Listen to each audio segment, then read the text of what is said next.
All right. Hello, everyone, and welcome to the fourth installment of Robot Thought Leaders. I'm Zach Tompkinson here with Chris Savoya, hosting Etienne Lacroix from Vention. And we're going to talk today about Etienne's background and how he got into creating Vention, as well as where he sees his company, as well as the robot and automation market headed in the future. So without further ado, we'll get into it. Thanks, Zach, and thanks, Chris, for having me today. Happy to have you. Great. So, Etienne, I know you've started Vention for a few years, but can you talk about your previous employer and what caused you to create the idea of Vention, and then that process of the kind of the first founding days of Vention? Of course. So, today I'm lucky to be the founder and CEO of Vention. For those that followed the startup, we are a manufacturing automation platform.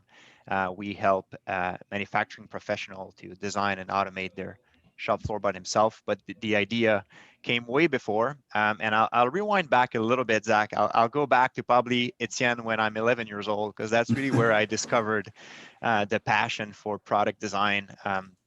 For those that know Vention, we are kind of an industrial Lego to some extent, and there's no surprise that myself, back at 11 years old, was a big Lego technique advocate. I've probably had all of the models at home, and that's really what triggered my passion for product design. Around that age, I had a full-size plane built of a lawnmower engine in my backyard. Figured out ways to get the lawnmower engine to work with the shaft at the horizontal, so the motor was not puffing oil. A little bit later, I was deep into designing my own downhill bikes. That was in the heyday of mountain biking, and one thing led to another. By 19 years old, I was working full-time in a small engineering department. Back then, being based in Montreal, which is a big aerospace city, we were doing a lot of industrial equipment for the manufacturing of landing gear, mostly back then, the early 2000s, for the A380 and the 787 landing gear. And did a little bit of robot automation with industrial robots, automated equipment. And around that age, for those that remember that book, I fell into a book called Jack Welch, Straight from the Gut. It's an old book from the CEO of GE, and that book blew my mind in terms of me wanted to become a great engineer. To me, decided to become a business person.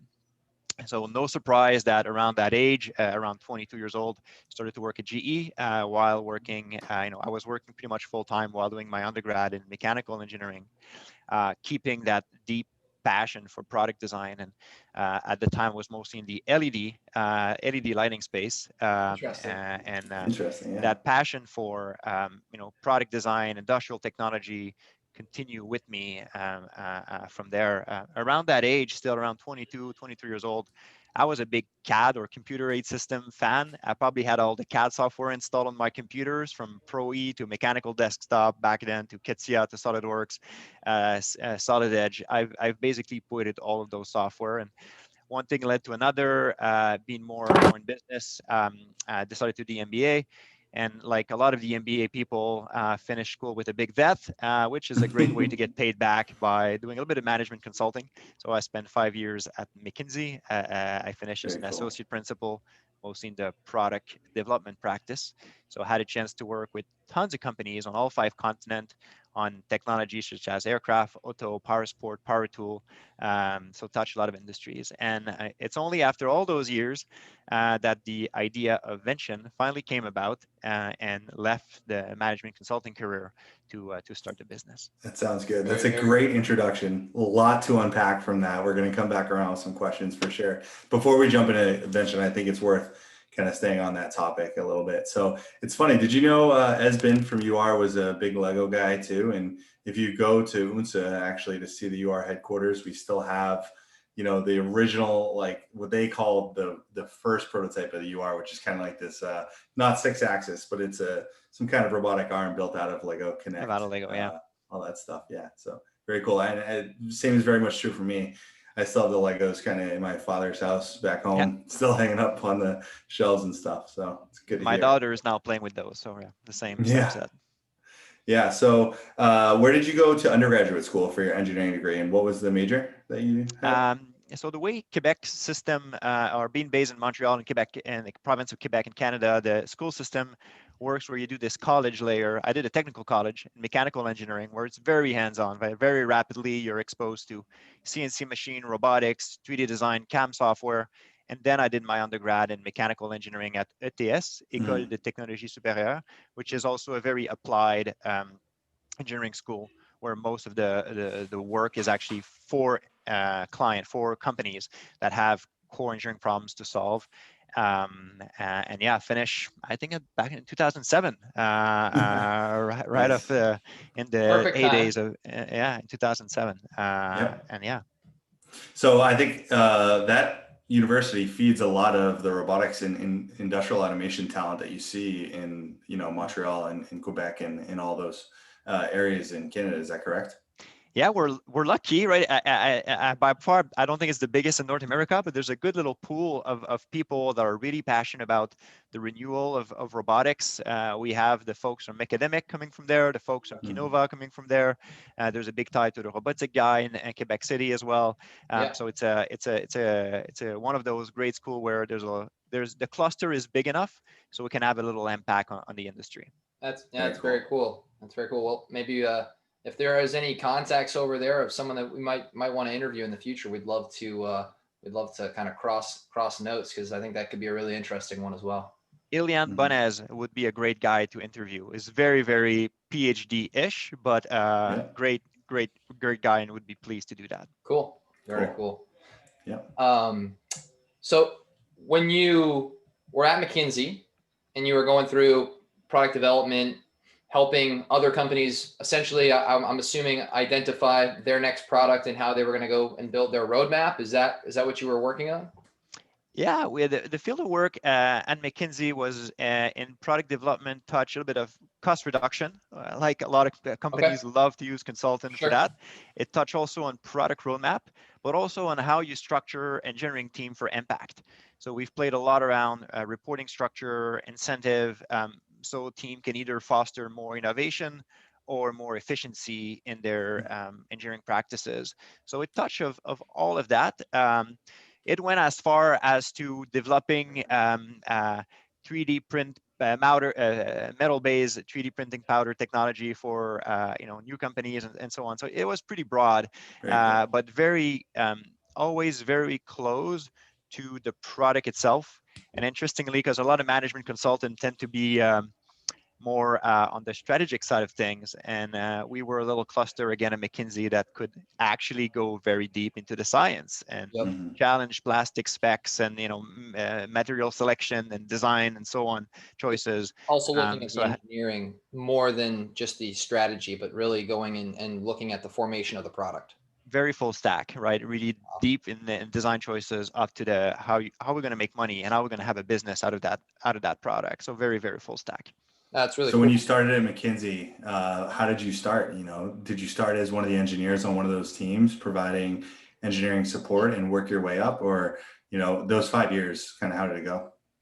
Yeah, so I started McKinsey right after MBA, like a lot of MBAs that just finish. When you join most management firm, you don't really decide where you go. You're assigned to projects. So I did my fair share of teamwork, as I call it. Again, being based in Montreal, we did a lot of mining back then. So a lot of mining strategy and CapEx and OpEx strategy. But as you climb up the rank of the firm, and you have more and more of a voice around the table to decide where you're going to create impact. And I was lucky enough to work with a lot of car company in the US, Power Sport, Power Tool. And you develop your own expertise, spending again, around 5 years at GE, probably 4 years in industrial equipment design before. Product design was very ingrained as a skill set. So it was easy to go into other organization afterward, after probably around 9 years of hands-on experience, to go help other companies, think across everything, right? From the product and profit and growth Mhm. consideration up to the design choices at the product level. Very So cool. it doesn't happen, overnight. It happens over a 5-year journey. But luckily, at the Yeah. end, I was doing exclusively work in that industry. Yeah. And that's where you met Pat. Is that correct? Yeah, so interestingly, my CBDO, Chief Business Development Officer here at Vention, is also an ex-McKinsey. There's a few other. Pat was mostly in the IIoT practice at McKinsey back then, so we were mostly sharing offices. And obviously we're colleagues, but haven't worked together per se at McKinsey beyond sharing offices. But Pat was one of the few that saw the very first version of the Vention business plan back in 2014, 2015, before I had even considered leaving actually McKinsey. Saw the first vision and joined around 2018, just a few years later. Yep. Sure. Cool. And so when you came up, can you talk a little bit about when the vision came to you and the process of leaving McKinsey to start Vention? Yeah. So there's a very rational aspect, and there's a very philosophical aspect to it. I'll touch on both. Remember, I was a CAD addict. I had all the CAD software installed on my computer, so I really kept in touch with that industry. And around 2014, there's something that happened where is WebGL, which is a library we use to do 3D in the browser, really got good enough to do engineering grade 3D in Chrome or in Internet Explorers and so on. And to me, that changed everything, because as soon as this was true, you could imagine that workflow I was used to, from finding parts on large industrial distributor website, bringing them to SolidWorks, designing a bunch of custom parts, then going back on those distributor website to place orders. All that manual workflow that used roughly 15 different environments could actually be combined into one digital thread. And that wasn't true until 2014. And that was stuff you were doing every day at McKinsey, or at least oftentimes in your spare time.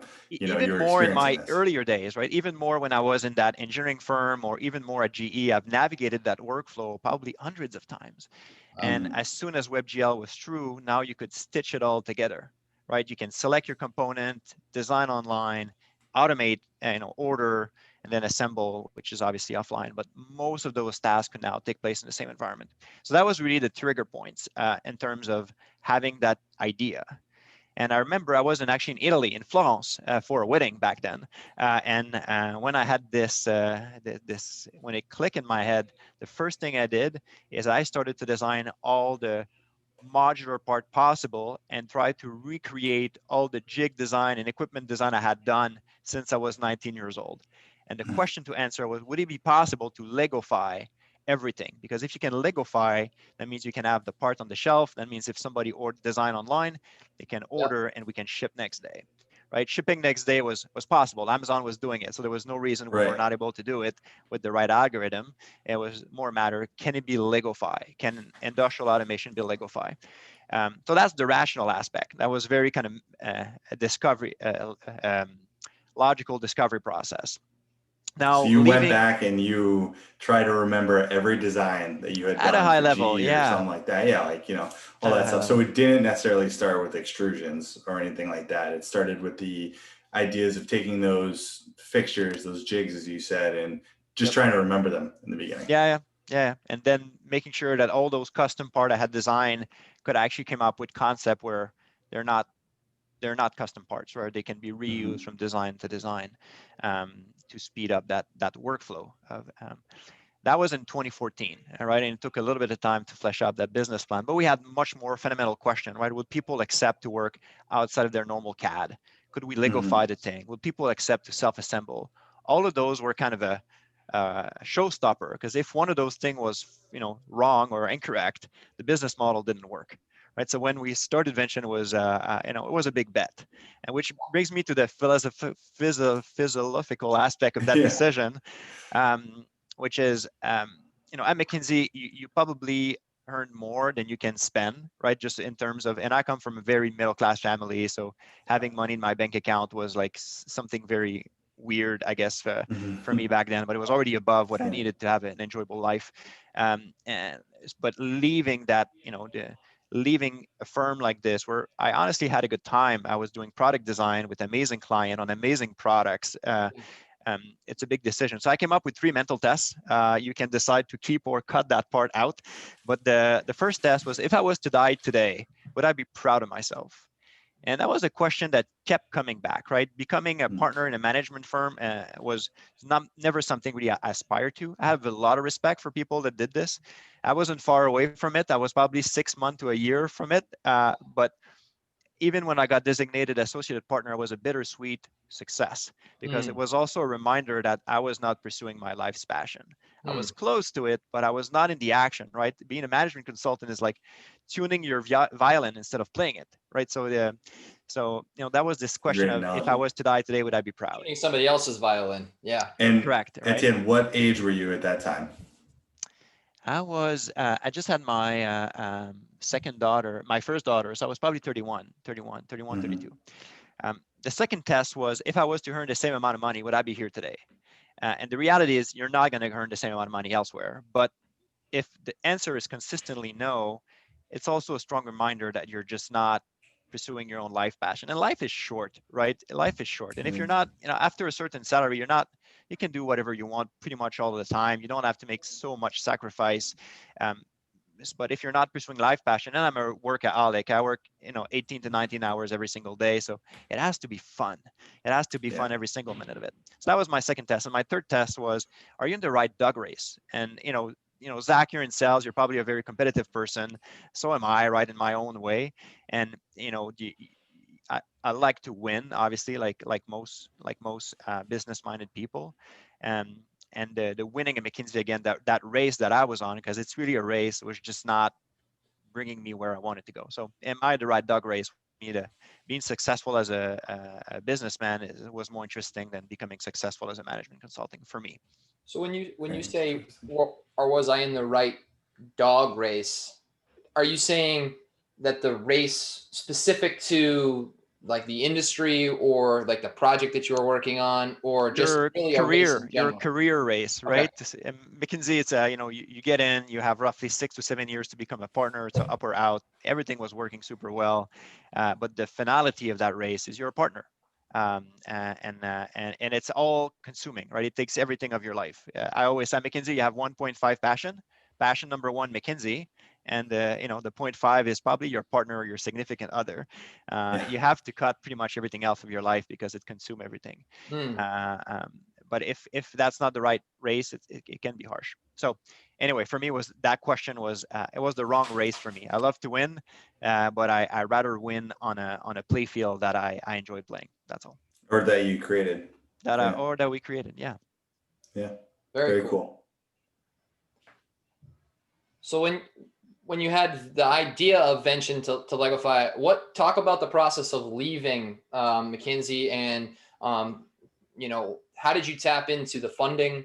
Were you getting family and friends funding? Just were you strictly funding it and saying, I'm not taking a salary, I'm just going to fund it with my own bank account that I had saved up from my time working there? What strategies did you deploy when you left McKinsey in your first year? Or leveraging McKinsey itself, in the context that you had there.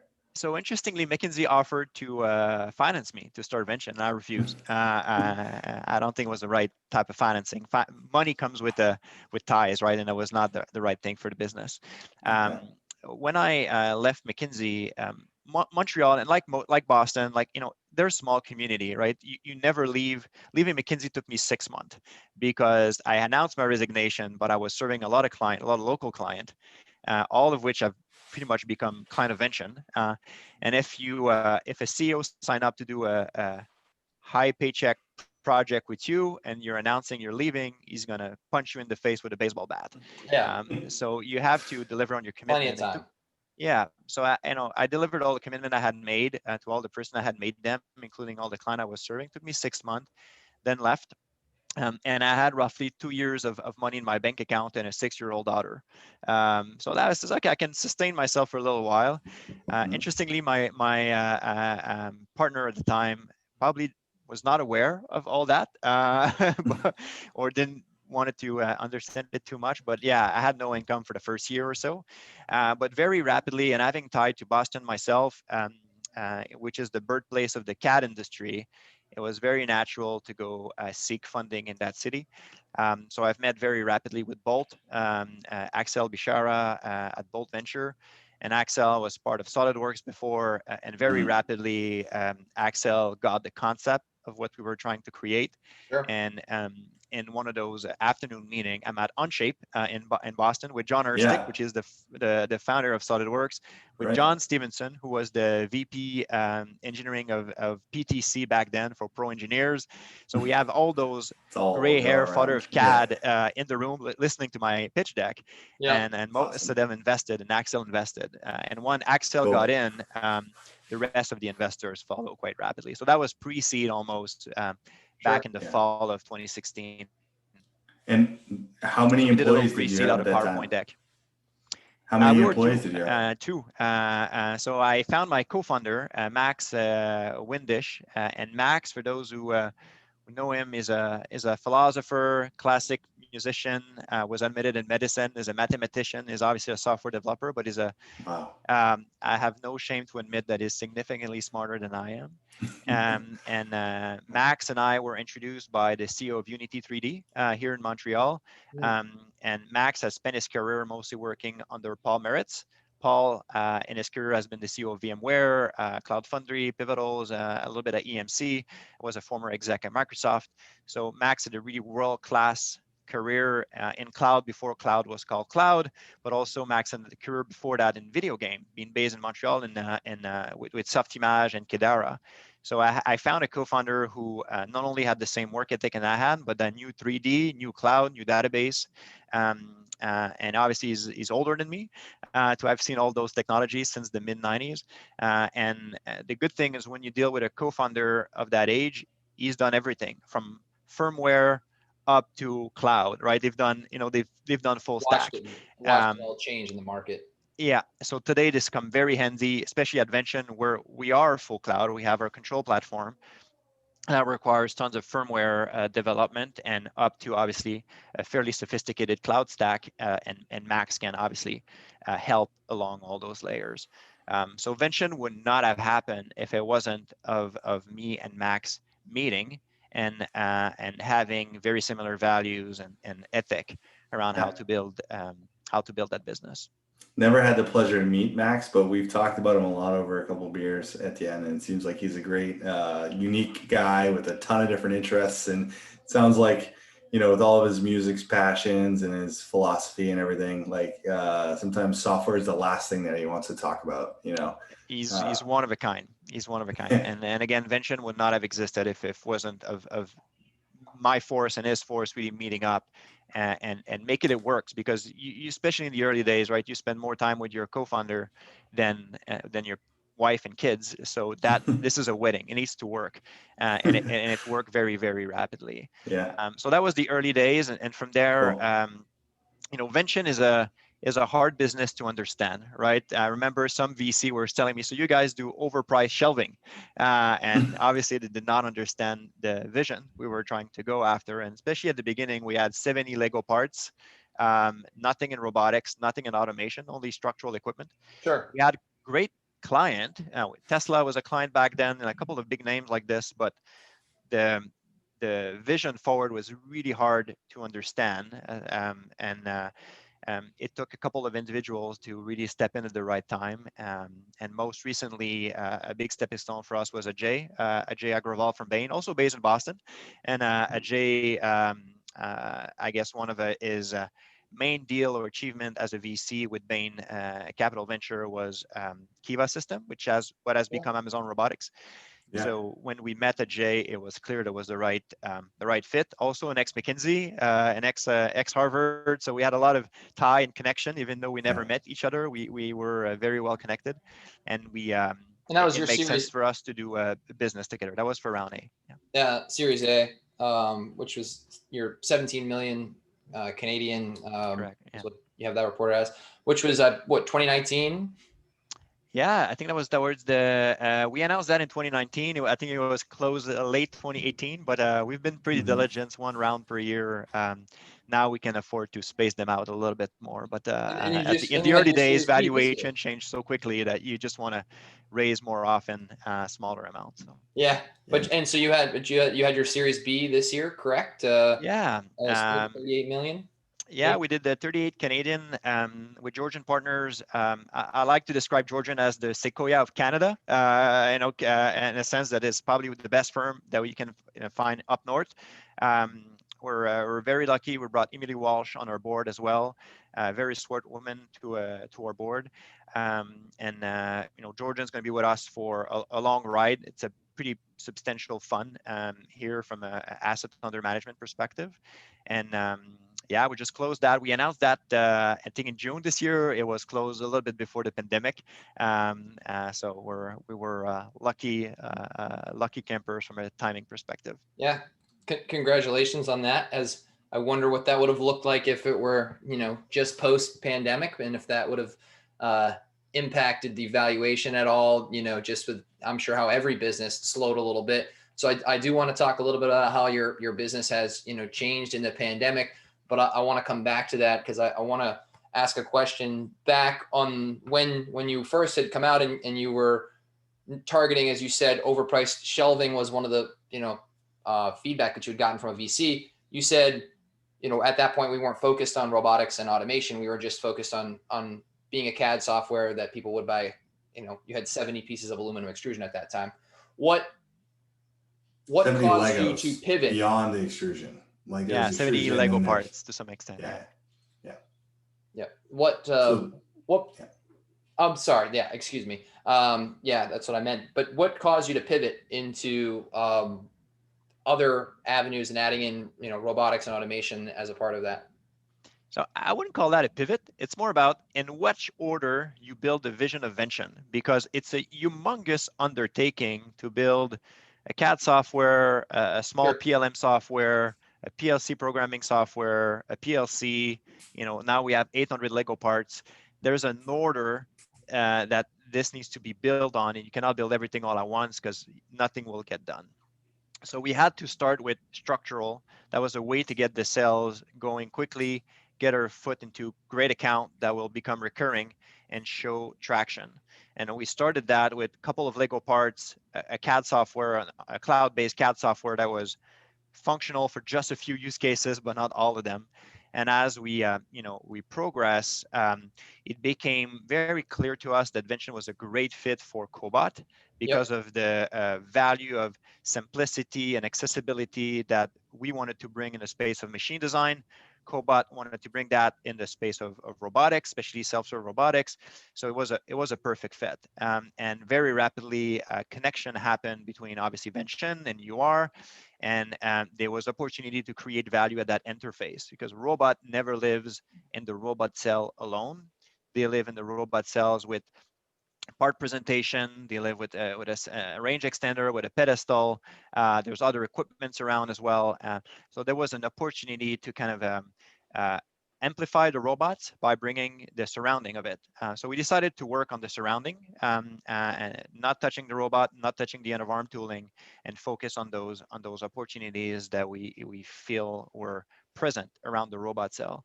So today, robotic is it's a good portion of our revenue. It's not the majority of it, but it's a great proportion.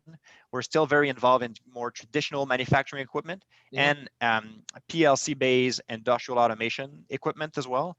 And combined, at those three verticals will probably define all of our revenue, right? Robotics, more traditional industrial automation, and just more conventional manufacturing equipment. And I think the word pivot, I guess, is really more geared towards you shifting your entire focus, when really you just more expanded, your horizon, or adding your capabilities in different verticals that you were targeting. What verticals do you see that you want to add, in the future?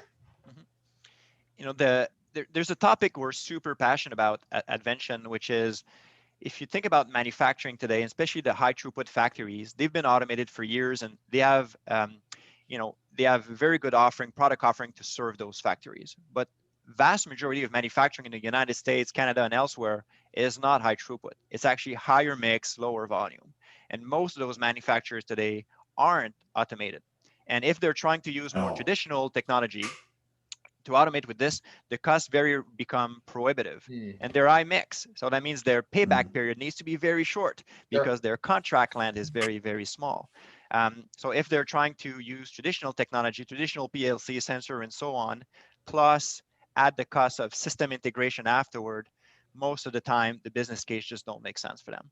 And I think that's a great market. And UR and other cobot companies I've seen that opportunity. You are definitely first to help those manufacturers continue to automate. And I think this is a place where there's not yet an offering with the other component you need to automate your shop floor. And that's a place we're super excited about. So this market, it's not only, market share grab, it's really market expansion. And there's a real social aspect to it, which is we just empower manufacturers to stay more competitive here in North America, which is a great mission in itself, right? Very interesting. So I wanted to circle back earlier. You talked about at McKinsey that one of the focuses was on team design, whether it's for efficacy and efficiency or for, design considerations, right? How did you, when you first started, so you and Max kind of had this idea, right? You started going, you had a year's salary to pay yourself out, and Max was probably, I guess, paying for himself too or something. We didn't pay ourselves for the first year, actually. So that you didn't. So you're living out of savings. I could make my household live, but I was not paying myself. Yeah. So at that point, you sat down with him, you have the world in front of you. You have all these three major pieces of business and many more potential avenues to go down to. How did you start to lay out your design for your team and your organizational structure to be able to get to that? Yeah, it's a great question, Chris.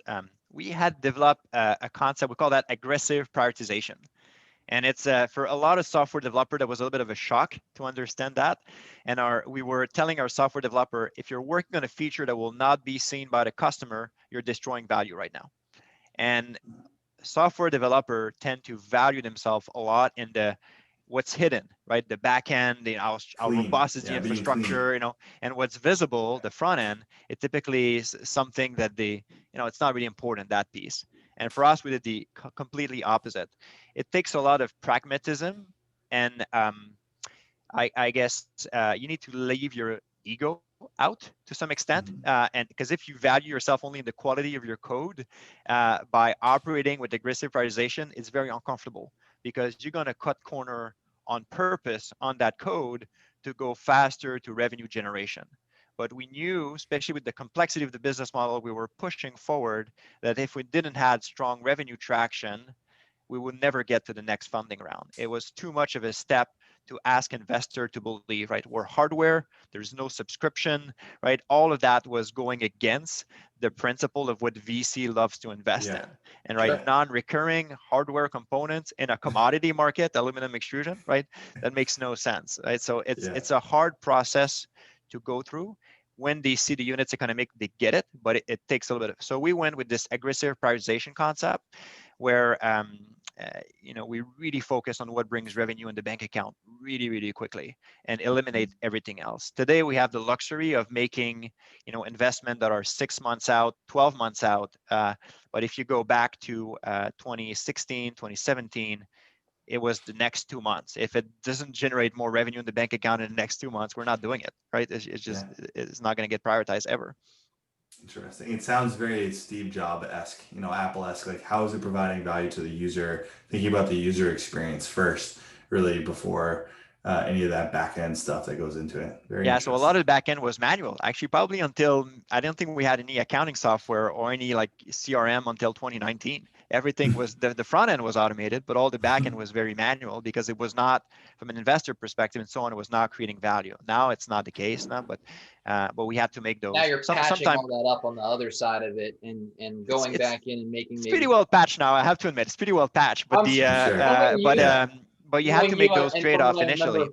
Even when we met in 2017, and some of the analytics that you have on, and which I want to get into a portion of, metrics and things, because I think there are some really interesting things that you look at about your business that a lot of other companies, a lot of other people that will listen to our podcast have, can relate to, they could learn from. So, but so I do know that there certainly wasn't a lot of patching up compared to other companies that I've seen out there. But I do have a question when it came to kind of deciding on pricing your hardware only and not selling your, not marketing yourself as a CAD software and selling that portion, or at least even framing that, or even making it a freemium. I'm sure you're what the term freemium means, but what made you say, I don't want to do this, free model that also charges a subscription if they have advanced features, and I'm only going to sell hardware as my avenue, to make revenue? Or is that something maybe you're considering in the future? How did you make those designations? There's several considerations that went into that decision of not to charge for the software, but or not to go subscription by any means. And unfortunately, there's a belief that value is value, right? How you collect it, subscription or one time, typically doesn't change so much. Value is value. It's just how fluctuate that value collection can be based on the model you choose.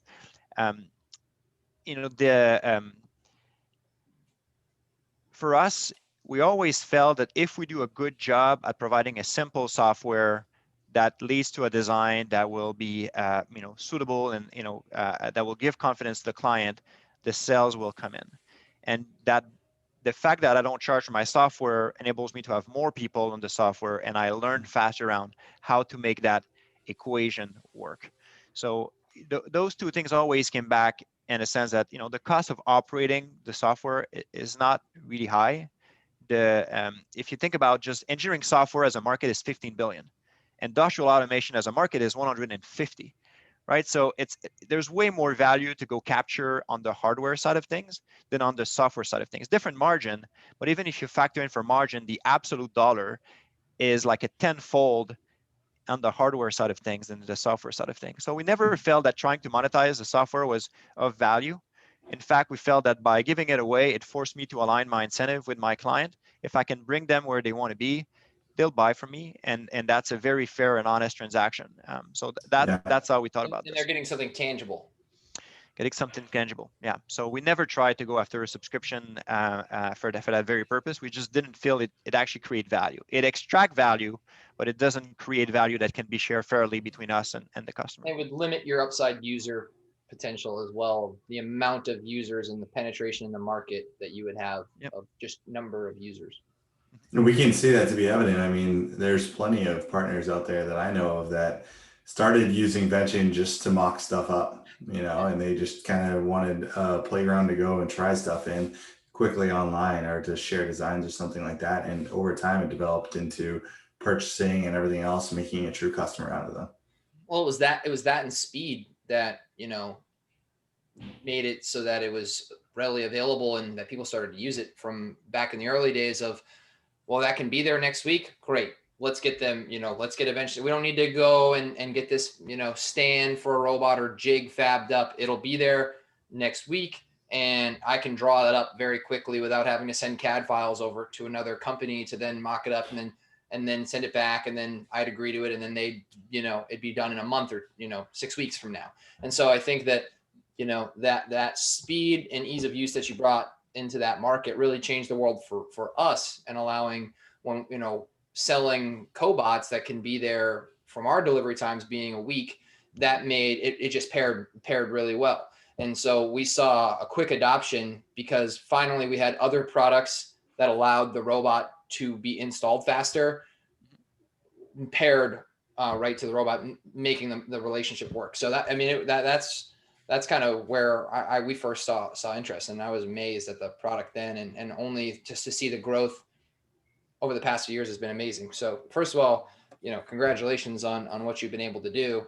But I can only be more excited about where you guys are headed. So yeah, Chris, I know you have a few more questions on where things are going. So I figured I'll let you go there. And yeah, I think that subject of value is really incredible. So you basically stayed true to yourself, Etienne, and you laid down a number of principles. It was, creating value for the customer, and you're seeing that if your value is charged up front or behind the scenes. It's really just a numbers game, at the end of the day, and you're going to get that value to the customer and be able to get your, your price on that no matter what.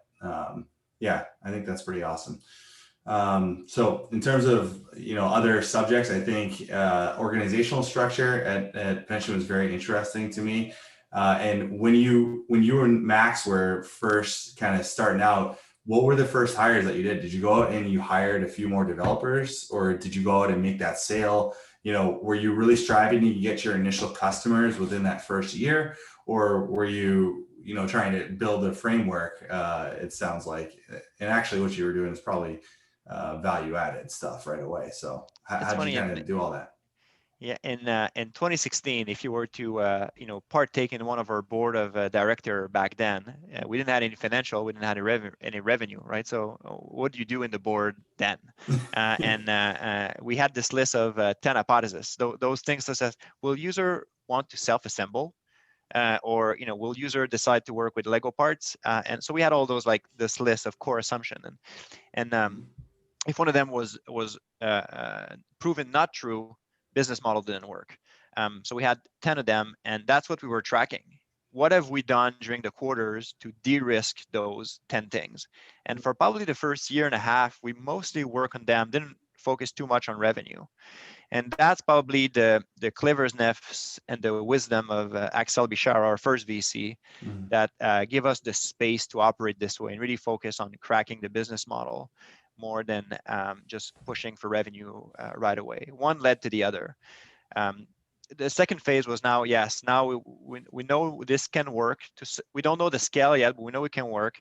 And then how do you go about developing your first client and so on when your product is not yet ready, right? You only have 70 parts. The CAD software works maybe partially in the front end, but not so much in the back end. And we were still doing a lot of manual tasks, especially behind the scene until we proved it. Until it worked. Today we're lucky. The flow is really automated today. We can even predict if a design is going to be bought or not well in advance of the transaction being made. But it was not true back then. So a lot of our first hire,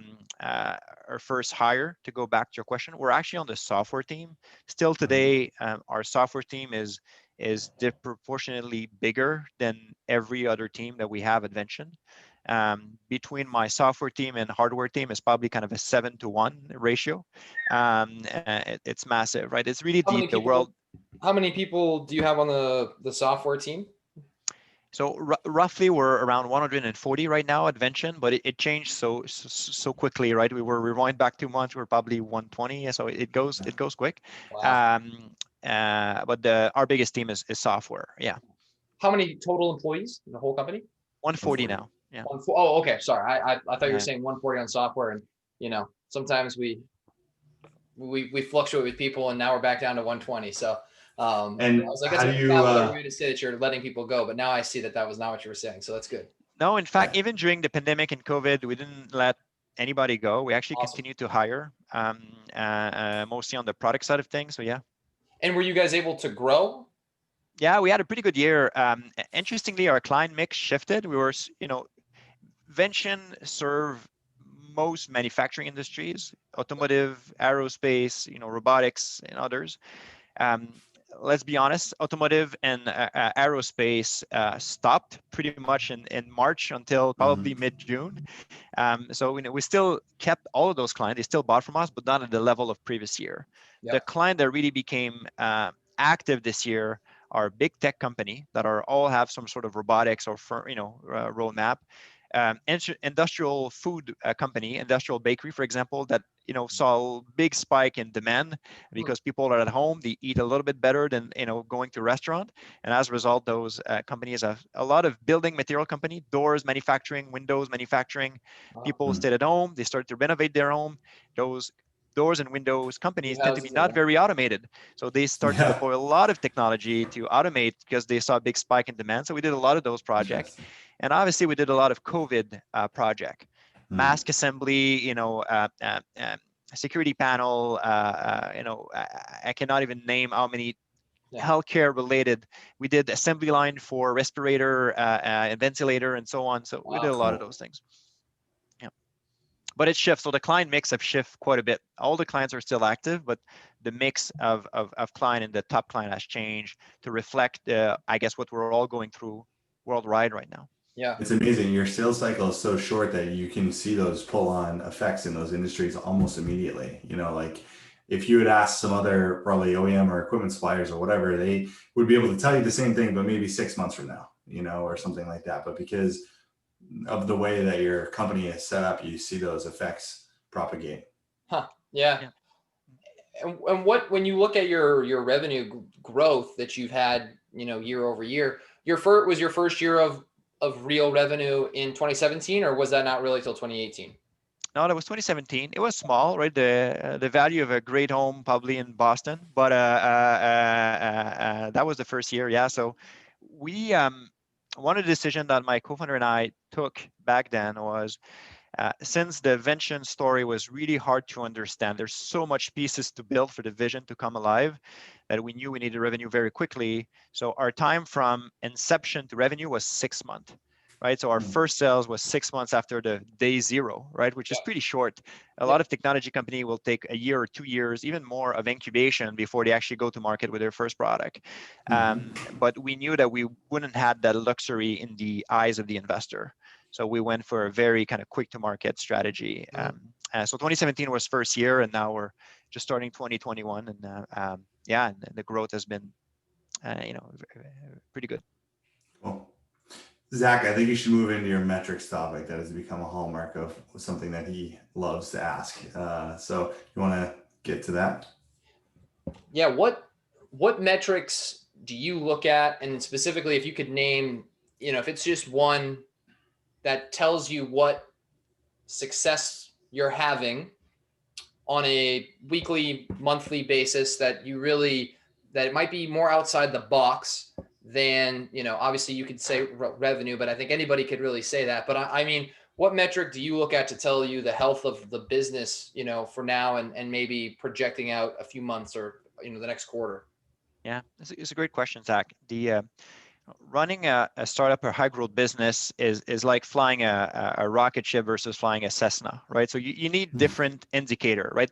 The indicator you have for Cessna is still relevant to the rocket ship. Just the rocket ship, you need a little bit more, right? So obviously the first one will be the same as everybody else. You need to look at revenue, and revenue growth is your legitimacy. It enables you to raise the next round at a higher valuation. And at the end of the day, that's core. Nobody builds a real business unless you don't have real revenue with real margin at the end, right? And there's a lot of there's a term called vaporware or phony business. That's not the type of business we're trying to build. We're going to be around in 20 years and 30 years. So this equation needs to work. Yeah. Now, if you want to go super fast, you need to make sure that next units of growth is still profitable. So you start to look at the margin of the margin. And that's where it starts to be more interesting. That next sales I'm pushing this month, is it still profitable for me to do it? Because the more I grow, the more I spend in marketing, and the more I spend in marketing, the more costly the next unit of marketing becomes. You know, the less efficient is my next sales guy versus. So all of those, the more you push the machine, the less efficient it becomes, and that's true with all startups. So you need to make sure that those this marginal the marginal margin stays healthy, and there's a limit that you're not going to push further, because now you start to destroy value. There's a point where growing too fast destroy value, because you're going to impact metric that I care a lot about, such as my user cohort, right? The user that I acquired in 2017, does this still buy from me, right? And we look at those metric, you know, and if I don't want to reinvent all my customer base every single year, which is going to be very costly because I need to reacquire everybody. I need to make sure those customers stick around, right? And for the customer to stick around, if you go too fast, you're not going to have time to build a great customer experience and a great product. So they're going to leave. And if you don't grow as fast, it's then you're losing investor legitimacy. So it's maintaining that balance between the two. And that's a hallmark of the CAD industry, that kind of metric on user, and really all software sales, right? When you talk about Onshape or any of those, like if those companies, when Onshape was acquired by PTC, they talk about how much they paid per user of their and we use software. those metric as well, right? How much each user cost us, what's our average basket by user group, by sales motion. So every, and so we can push the growth engine to the max where it's still profitable for us to do so in a way that user will come back, right? So we look at every month, if 1,000 new users start with us in a given month, how many of those are coming back the following month on the platform? And we track all of that in a very methodical fashion, right? Mm-hmm. How So many that's software side. How do you bring that to, at the end of the day, most of all the revenue you pull is from hardware, right? So is there a way that you can link the two and bring, the run rates that you see on your software and user base and actually pair them up with what you see on the hardware side? Yeah, and that has been quite interesting because if you look at all CRM today and all technology to track sales, they're intended to work with a fixed product. If so, you have 4 or 5 SKUs. For us, every design that our client creates is different. Yeah. Right. It always changes, and the application is very specific to each client. And even a client, from time to time, sometimes they're going to do something very complex, sometimes very simple. So how do you track all of this? So we had to really merge some of the what you call the SaaS playbook, and Chris, you alluded to it, like how SaaS company are scaling up with more e-commerce based company as well, some of the practices that Amazon, for example, will use, and come up with a playbook that is honestly in between, where we do keep some of the SaaS metric, especially around user retention, core net dollar retention, transaction retention. But we're also going to use e-commerce metric like basket size expansion, margin expansion in given accounts, and so on. So we had to write a lot of that playbook for ourselves, I guess. So how many active customers do you have, or how many customers do you get in a year? And obviously that's growing. Can you share those numbers? Yeah, so we tend to differentiate between users and logo, right? The logo will be an account, will be a company that we serve. In a given company, we have multiple users, sometimes multiple sites that we serve, right? Right now, we're lucky enough we serve 1.2 thousand factories on roughly 5 continents. Wow. And if you, I feel very privileged being a manufacturing and product development geek. To know what's going on in 1.2 thousand factories across the globe is very awesome. Because we know what's going on in pretty much all the electric car companies right now. We know what's going on in some of the big tech company because they do design on the platform, and obviously we see the transaction. And so we're feeling very privileged to be able to help those clients execute their own roadmap. So to your question, Zach, around just a little bit over 1,000 factories that we serve in an active fashion. That's awesome. And what is your customer retention rate of those factories? I know when we chatted before the podcast, and I think some of the users might be interested to hear, but your retention rate, you said, was rivals that of even Slack. And obviously Slack just got purchased for a massive amount of money, but some of how they approach customer retention is also really a very sought after piece in the market. So I know that you're saying that your customer retention was really high. Can you talk a little bit about your customer retention rates? Yeah, so the concept of retention has so many definitions and so many metrics. So just aligning on the metric is almost a topic of intellectual discussion. But we like to track net dollar retention or net transaction retention. So if in a given year, if a client bought 10 units or did $100 of transaction, how is that $100 change the following year?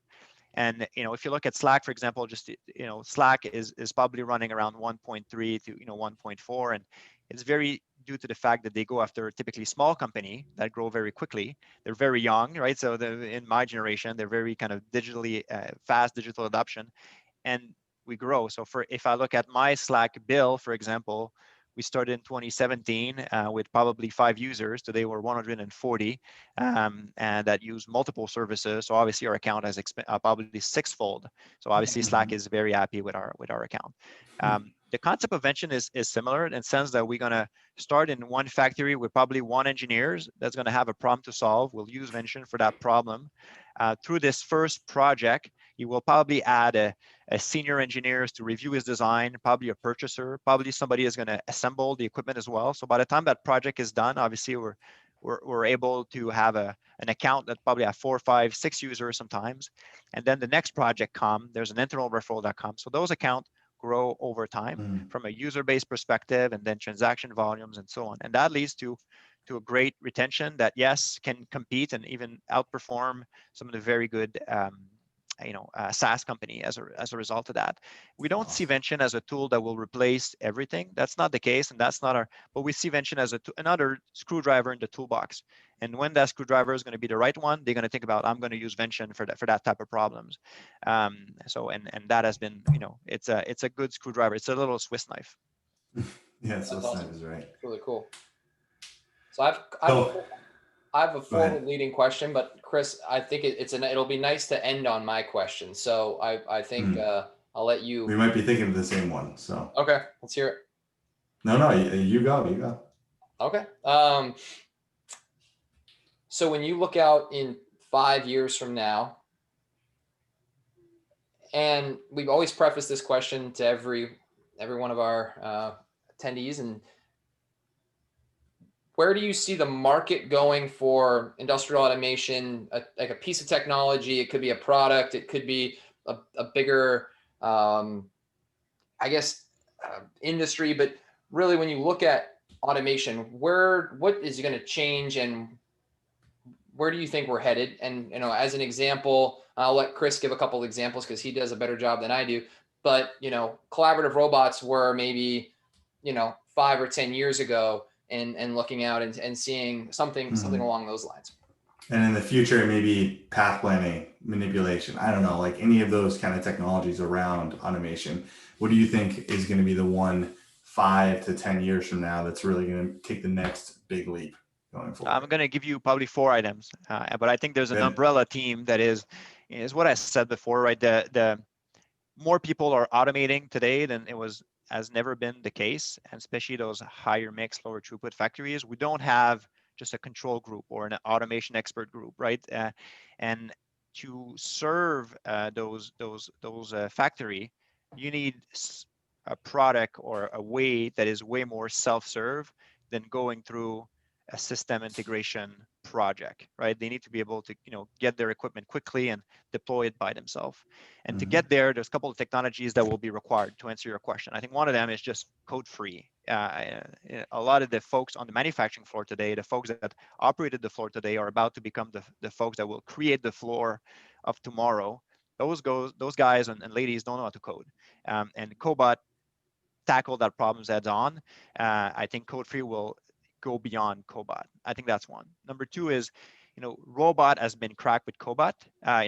Somebody who's just a manufacturing professional can now deploy a Cobot by himself, probably training himself in a day or 2. You can start to create value with the Cobot after a day or 2 of training. But nothing has been done for PLC yet, very little. And I think that's the next frontier. And the last thing to answer that question is, manufacturing is really getting cut and diced into use cases today. A lot of people call them application or use cases, but the productization of those will make automation much easier. And a lot of people, is pushing for that. Vention has his own application playbook, other player as well, but and it goes in various fields: traditional industrial automation, robotics, even manual work. If you look at platform like Tulips or VKS, they're trying to kind of productize manual tasks to some extent and automate them with workflows and stuff. So that productization will stick around. So the productization of the individual tasks that are associated with manufacturing. Yeah. Very interesting. I like it. I love it. Cool. All right. I think that's perfect timing, coming up on the top of the hour here. Etienne, we can't thank you enough for joining us. It's always an amazing experience talking to you. Your head is just full of so much amazing information. We thank you for your time. So that's it for this week on Robot Thought Leaders. Tune in next week for the next guest. And Zach, you want to say any last words? No, I just Thank you. I mean, you're leaving me with like 100 questions, and the fact that I could interview you for another 5 hours. So I think that it's we'll have to have you back on at some point, and we'll make sure we'll get right through the history next time and just get to even more of these juicy questions. So keep us posted with your successes, and keep up the great success that you have been, and we'll be here to support you. And yeah, thanks for coming on. Thanks for having me, guys. Take care. And on a off-record note, Chris, I very much and Zach very much